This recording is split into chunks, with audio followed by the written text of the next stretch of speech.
I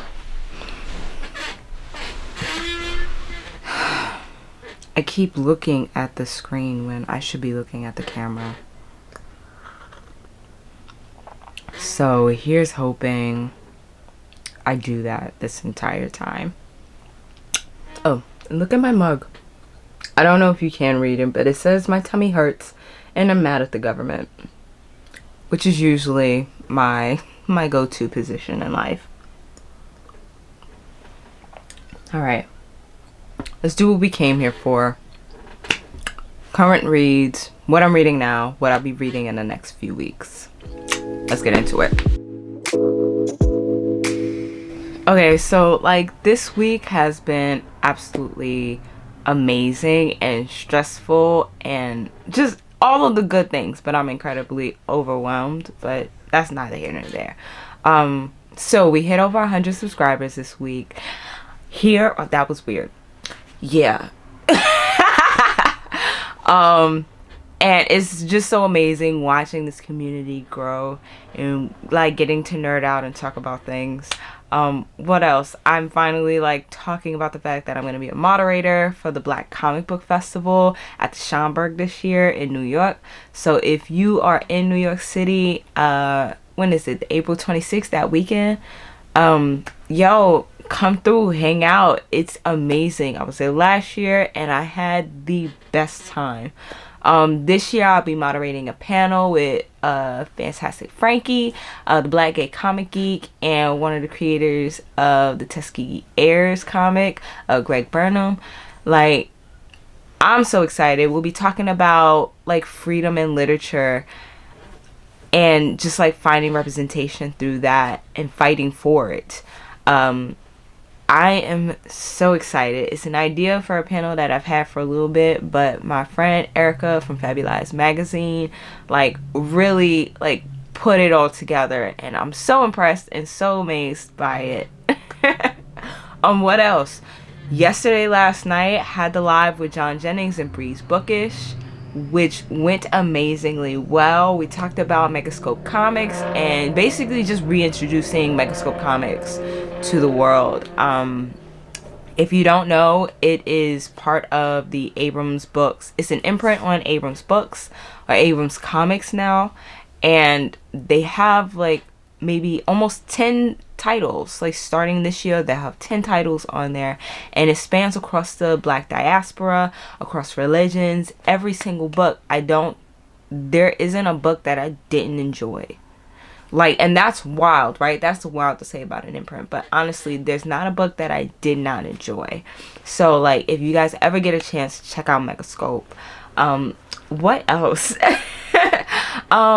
This has just been like an amazing week. I hit 18,000 followers on Instagram, which is still overwhelming me, but you know, I'ma still keep being, I'ma still do me, you know what I'm saying? I'm still do me. I'm trying really hard not to think about that number. But y'all don't want to hear that. Let's talk about current reads and what I'll be reading in the next few weeks. Alright, so had to bring the camera closer. You know, I'm like, this is a new setup, so y'all gonna see me mess with this all the time. All the time. Alright, so current reads. Right now I'm doing an audiobook, and there's a comic book that I'm gonna start today and most likely finish today. So let's talk about those. Gotta go on Libby, because that's how I get my audiobooks. I very rarely pay for them. I've only paid for them for book club. Only on Libby.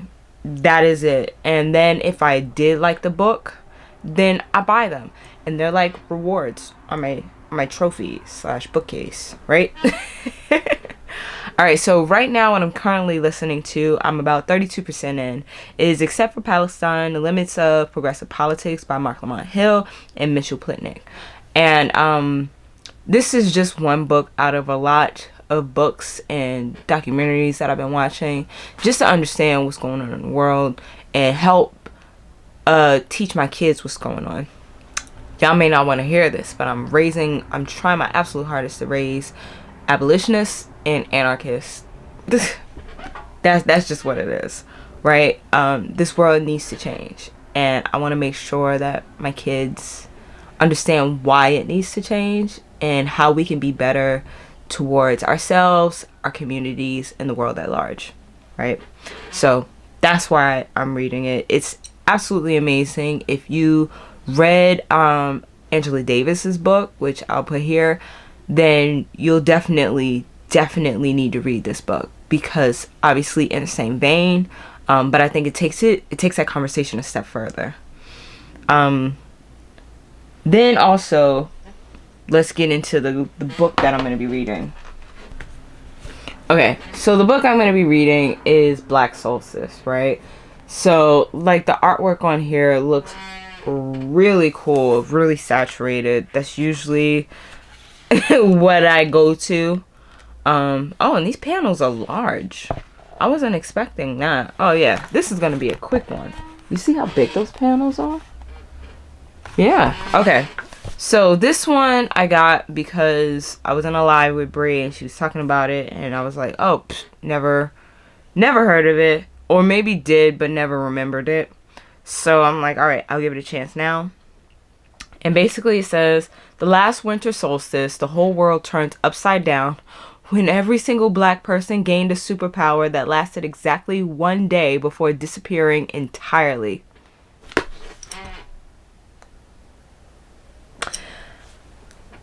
That sounds amazing. See, me, I could never have superpowers. And I feel like that should be a whole 10-minute rant to go into, like, the craziness of my mind. But I know for a fact I should not have superpowers because of the way I feel about a lot of things. No. No. It's safe for everybody for me to just be me right now. So, it's 3 days until the next solstice, and everyone on Earth is anxiously holding their breath to see if it happens again. Everyone except the Wallace kids. They're betting their powers will return, and they plan to use them to change everything for everyone. Oh, this sounds good. This sounds so good. Oh yeah, I'm reading this as soon as I turn this camera off, because yes. Oh my goodness. Could you imagine? Like, comment below, like, if you got powers for 24 hours, what would you do? I would be beyond, like, what I would cause complete chaos. Complete chaos. I'd be able to live out my most wildest dreams, and that may not be good for some people. What would you guys do?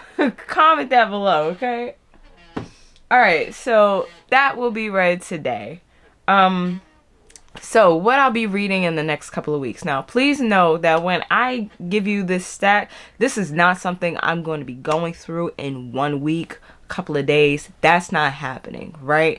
Because I need balance in my life. So while I do love reading, and every single day I am reading something, I'm not forcing myself to hit no kind of, I don't know, quota or anything like that. I ain't trying to impress not a soul with that. So this is stuff that I want to read, but it's going to take me a little bit, right? Right. Okay, so this one is because of a library loan that just came in. This is One Blood by Denise Milner. Now, what is this one about? Honestly, I don't know if anybody else does this, but when I get books, when I put books on hold, I don't always remember. What is this about? Oh, right. That's why I got it. Because it's comped to Homegoing. And if you've ever read Homegoing by Yaya Gassi, that book is absolutely phenomenal. It's one of those books where within the first paragraph, I was like, oh, this is going to be one of my greats. And I will forever say that. I will forever recommend Homegoing. If you've ever read, it's masterpiece, right? So this one is comped to Homegoing. And I love generational sagas. So that, I think that's what that is, right? Homegoing meets The Mothers, where 3 women are tied together by blood, love, and family secrets, Raised by a beloved grandmother in tension-filled post-segregation Virginia, Grace is barely a teenager when she loses her mama.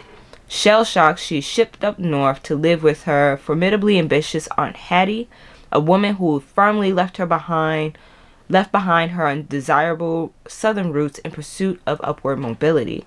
Thrust into the world of the black and socially ambitious, Grace finds herself trapped in a society of stifling respectability, fancy teas, and coveted debutante balls. Feeling like a fish out of water, Grace's only place of sweet comfort is the smart, handsome son of one of society's grand dames. However, when Dale gets caught up in a racial police killing and Grace ends up pregnant, she is quickly hidden away and he is promptly shipped off to college. You see, that's messy. I wanted to be like super intellectual with that answer, but honestly, that's just messy. It's also very telling of, you know, life. This blurb actually reminds me of a more adult version of Red to the Bone. If you ever read that, by Jacqueline Woodson, it's a great YA novel. I believe it's great. I've heard mixed reviews, but I enjoyed it very much because I am a New Yorker and I always have a bias towards books set in New York, specifically Brooklyn. But yeah, like this reminds me of a more adult version of that, so I'm very interested in seeing how this plays out. So I only have, how many days do I have left on this one? I have 12 days to finish it, so it will be finished in 12 days. Let's get into the physicals. So one that I'm like behind on is The White Guy Dies First. Now this is a collection of short stories written, edited by Terry J. Ben Walker, who I think is absolutely phenomenal. I had the opportunity to interview him for Blood Debts last year. And by the way, Blood Justice is coming out in April, so please look out. It's one of my series that I'm like very committed to finishing because it's so good. The intergenerational conflicts that happen, the fact that these kids are like, they're going to fix the shit that everybody else broke, right? But this, because of that, I was like, all right, I'm gonna give this one a shot. Basically, in this one, it's 13 scary stories, 13 authors of colors, 13 times we survive the first kill. Because if you know, a lot of times in horror stories, black people die first, right? So in these books, we don't, which is absolutely great. I think this is YA, but I have to finish this so that I can set up the interviews for it, because this comes out in July 2024. So I'm very excited. There are some amazing names that are in here. Tiffany D. Jackson, Alexis Henderson, Chloe Gong, H.E. Hedgeman, like Kaylin Barron. Like, yo, this is a A-list cast, and hopefully I'll be able to interview like 2 or 3 of them in a couple of months. So I'm so excited about this one. Okay, this next one, Between Two Seas, a collection of short stories by Cerisi Rennie Murphy. Last month, I had posted, last month in February, I had posted about some novellas that I really want to read this year, and I've started getting to them. I already finished Sister Samurai. This is the next one on the list. It's wild when you post about things that you want to read and then people take that as suggestions and they read it themselves before you get to it. And so far I've been seeing like a lot of people talk about how amazing it is. And honestly, like, the blurbs is absolutely fantastic. There's a tale about a murderous fairy in here that I cannot wait to get to. Like, what? Like, a wayward explorer, a young girl carving a new fate from the ugliest of the world, and a father and son who hold the power of life and death in their hands. I cannot wait to do this. Like I said, ever since I put it up, I've heard great things about it. So it's a novella. How many pages is it? It's a little over 110 pages. So I feel like I might get to this. It might take me like 2-3 days to do this. So yeah. Okay. This book, The Brothers Jetstream, right? Actually, it's a duology. Afropuffs. What is it? Afropuffs are the antenna of the universe. Both written by Zigzag Claiborne. I've had these for about a year and a half, right? And it came to me in a dream in February. These two books, I was reading them in my dream and enjoying the shit out of it. And I don't know about y'all, but whenever I have dreams about something, or whenever, I keep thinking about a book, I take that as a sign that it must be read. Like, I think that's one of the reasons why I'm a mood reader. It's like I'm looking for the signs in the universe that I'm ready to take on certain books. That happened with The Daughters of Jubilation by Carolee Corcoran. Book sat on my bookshelf for years, and I remember picking it up and going, this feels like the right time, right? Like, I kept thinking about it. I'm like, this feels like the right time.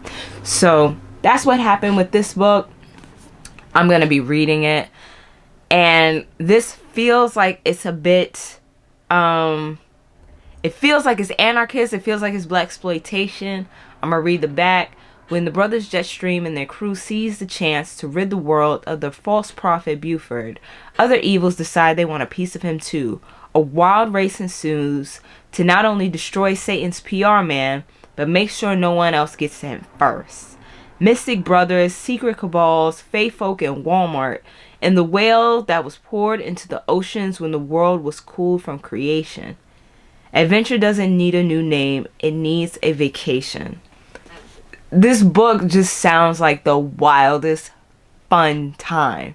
I genuinely hope it's just out of pocket and blows my mind. I had in my dream that's what was happening, so I'm hoping my dreams have never failed me, so I'm hoping that it does that. All right, last book that I'll be reading for the next few weeks is Chicano Frankenstein. Now, this one I posted in anticipated reads that I was going to do for my library holds. And I did put my library holds on. But for this one, I bought because I'm deciding to do a project on here.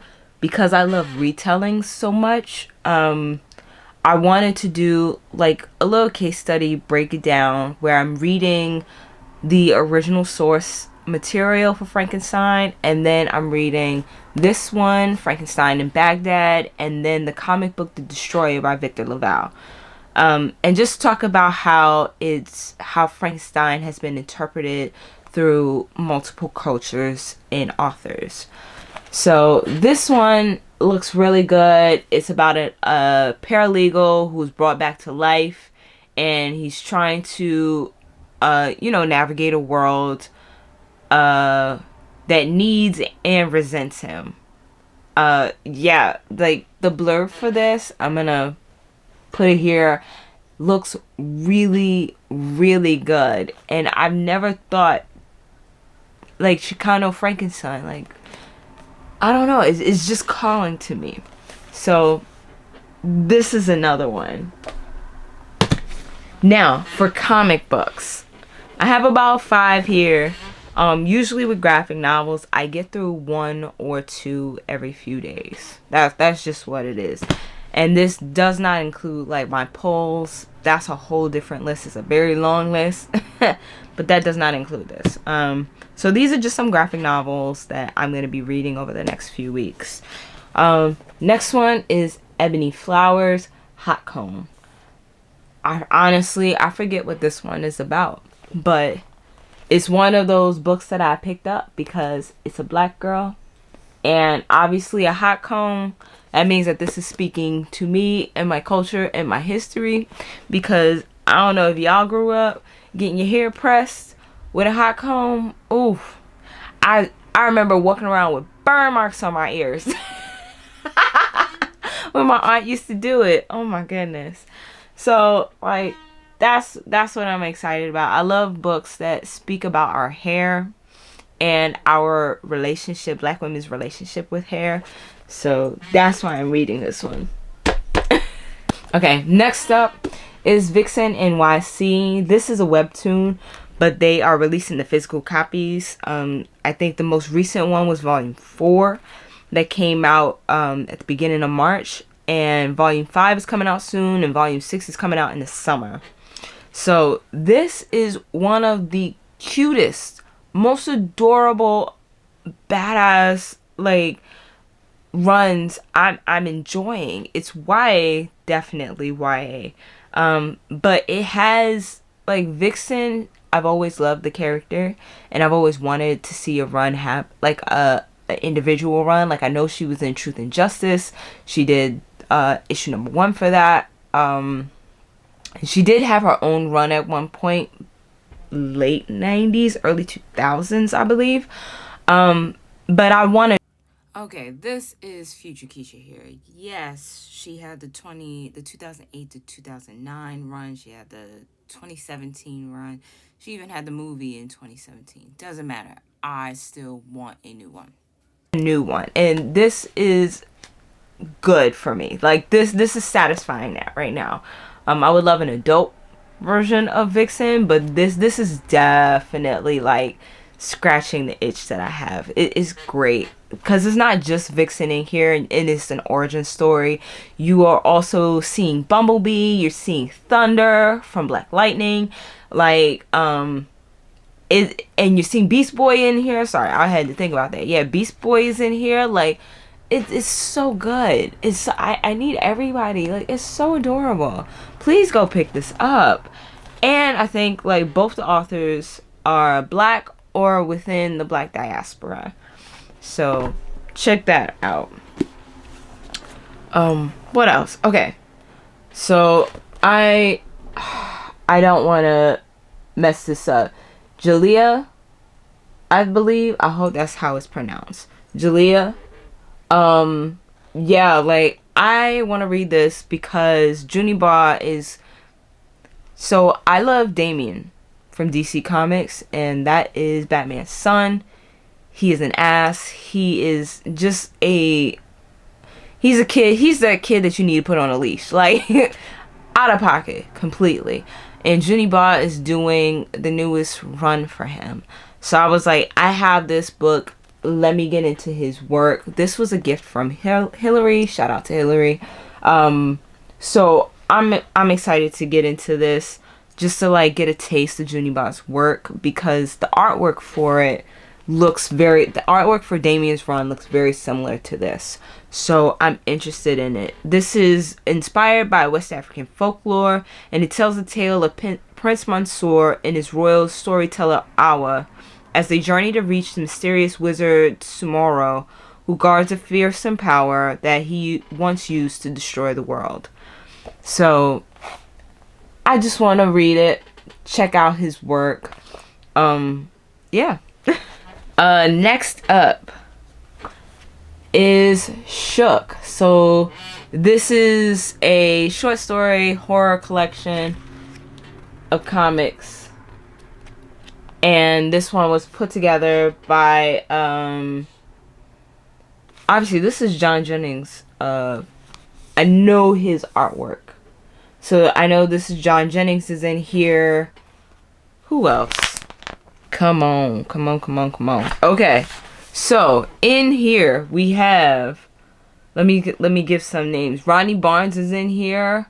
Oh my goodness. John Jennings, David F. Walker, Marcus H. Roberts, Evan Park. There are some heavy hitter names in here. I'm so excited to get into this. I've been getting into horror for the last like 2 years or so, and I love reading horror, but I especially love it in comics. It just hits differently in comics to me. I find that I will lean more into horror in comics more than any other medium.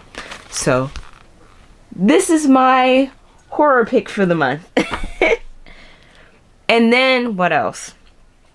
this is the last one. So this is Okama's Dark History by TJ Sterling. I'm reading this solely because, okay, I'm going to the Black Comic Book Festival this year, right?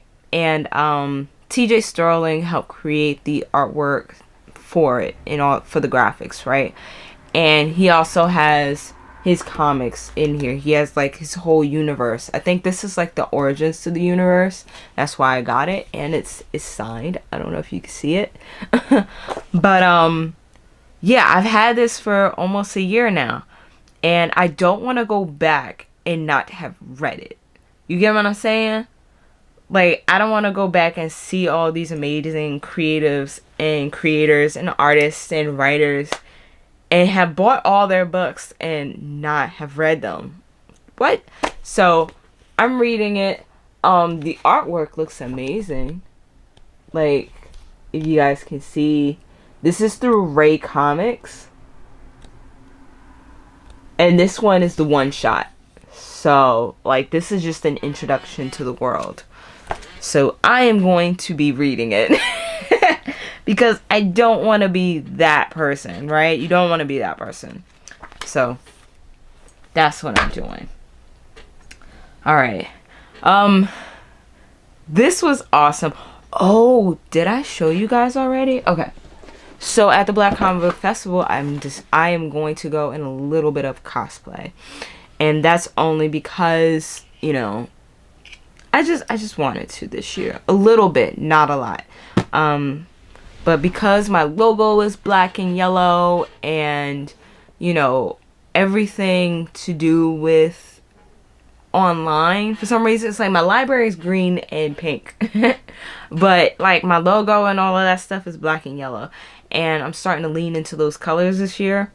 So, when I go to the Black Comic Book Festival, I am going to be going as Yellow Ranger with my Morpher. I have a pair of yellow and black sneakers that I really want to wear. That's honestly what this is. And I'll just be wearing, you know, a yellow sweater, a yellow jacket. I'm looking for a Mighty Morphin Power Rangers jacket that I really like from a brand that, you know, is good quality. But if I don't find it, it's okay, you know. So if you have any suggestions, also let me know that. So yeah, I can't wait.